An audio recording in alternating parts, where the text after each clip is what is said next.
YouTube, semoga baik-baik dan sehat selalu ya. Di video kali ini saya akan sharing pengalaman saya waktu menyapih anak saya. Nah, di video ini aku buat berdasarkan pengalaman pribadi aku sendiri waktu sebulan yang lalu aku menyapih anak saya. Video ini saya buat berdasarkan pengalaman pribadi saya waktu saya mau berhenti ASI anak saya sebulan yang lalu. Hingga hari ini anakku sukses berhenti ASI. Sebelumnya, aku itu merasa bimbang, cemas, bahkan gak tega kalau ngelihat si kecil harus berhenti ASI ya bunda. Bukan hanya aku kan, pasti bunda-bunda semua akan merasakan hal yang sama seperti yang aku rasakan. Bahkan anak aku ini udah berusia 2 tahun 3 bulan. Dan waktu itu adalah waktu yang udah terlewat untuk berhenti ASI.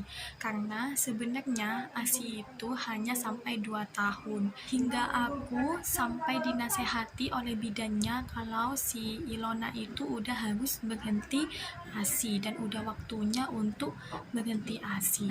Cara apa yang aku lakukan untuk berhenti ASI secara alami, yaitu aku selalu memberi pengertian untuk anakku kalau dia udah cukup umur untuk berhenti ASI. Contohnya, "Nak, sudah ya, jangan ASI lagi. Kan Ilona udah 2 tahun. Ilona udah bisa makan makanan yang lain, udah makan nasi, udah bisa makan roti, udah bisa beli-beli snack dan lain-lain. Nah, Ilona udah besar, giginya udah banyak, udah bisa untuk makan-makan yang lain. Jadi berhenti ASInya ya." Nah, bunda bisa katakan seperti itu kepada anak bunda di setiap dia mau minta ASI.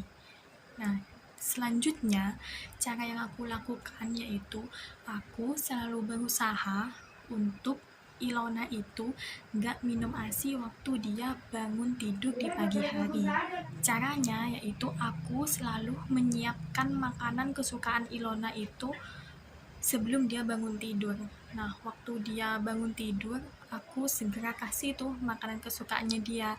Dia nggak minta untuk minum ASI.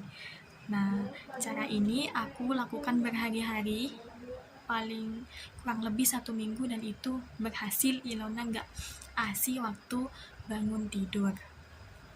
Cara selanjutnya yaitu aku selalu mengalihkan kalau Ilona itu mau minta ASI. Contohnya, aku saat dia minta, "Nih, Mimi ASI, Nona mau ASI."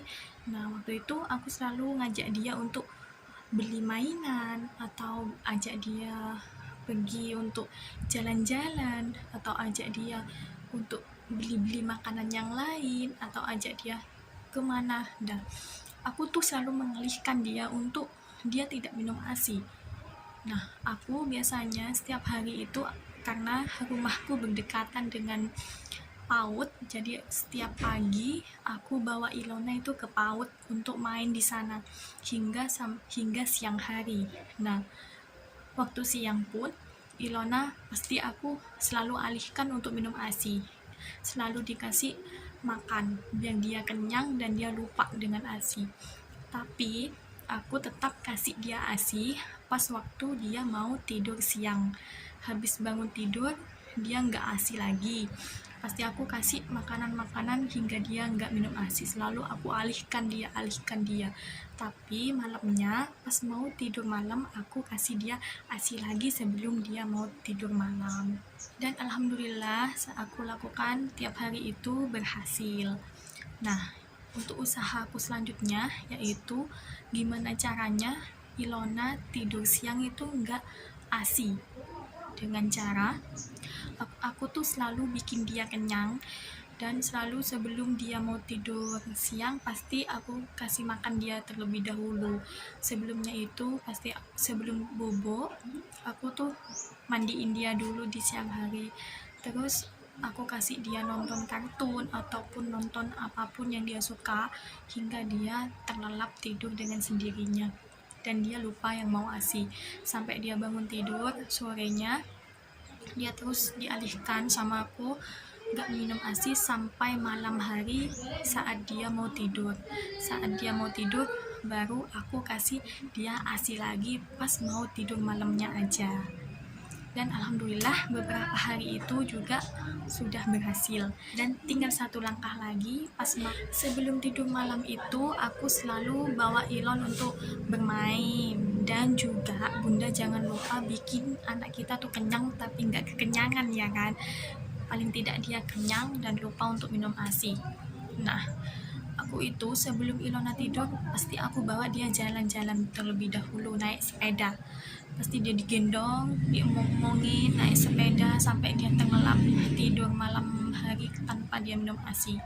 Nah, pas malamnya, tengah malam pasti dia masih tetap aja pengen minum ASI. Nah, habis pas tengah malam itu dia kasih minum air pakai botol ataupun gelas. Nah, alhamdulillah aku lakukan itu karena niat dan usaha. Semuanya berhasil berjalan dengan lancar dari hari demi hari. Aku usaha seperti itu ya kan. Dan alhamdulillah sampai hari ini Ilona sudah berhenti ASI. Dan sebenarnya untuk mengganti ASI itu nggak harus dengan susu formula ya kan bunda, tergantung dengan kemampuan kita dan kemauan dari anak kita.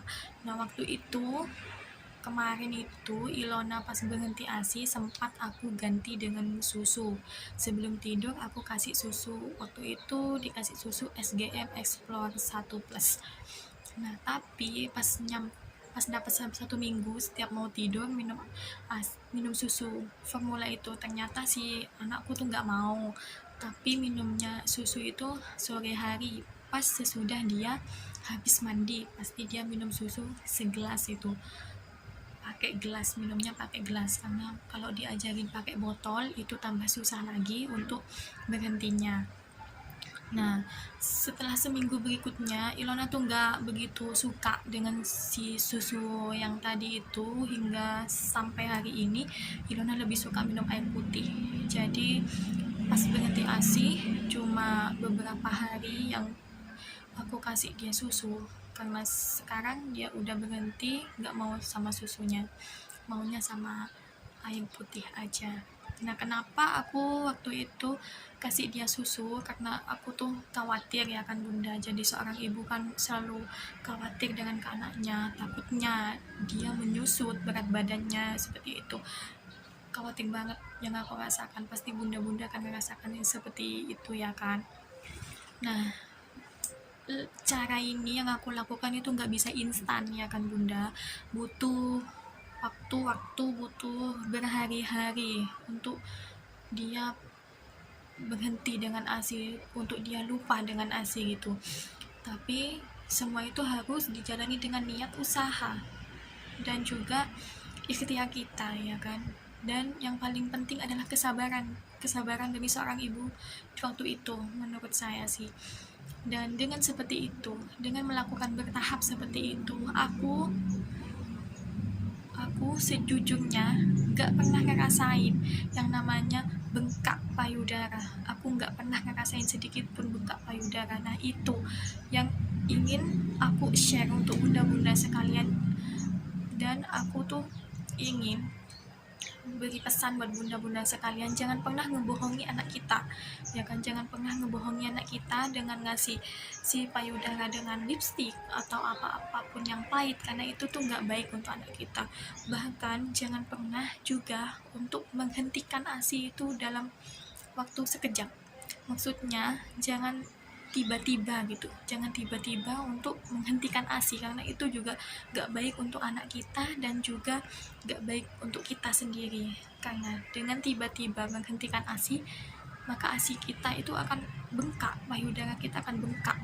Jadi saya sarankan untuk bunda, lakukanlah tips menyapih ini secara alami dan secara bertahap, karena pada waktunya dia juga akan lupa dengan ASI, asalkan kita harus niat, usaha, dan selalu bersabar menjalaninya. Oke? Nah, cukup ini aja yang ingin saya share untuk bunda-bunda sekalian. Semoga video ini bermanfaat untuk bunda, dan jangan lupa klik tombol subscribe, like, dan komen videonya ya, jika video ini bisa menginspirasi untuk bunda-bunda semuanya. Terima kasih.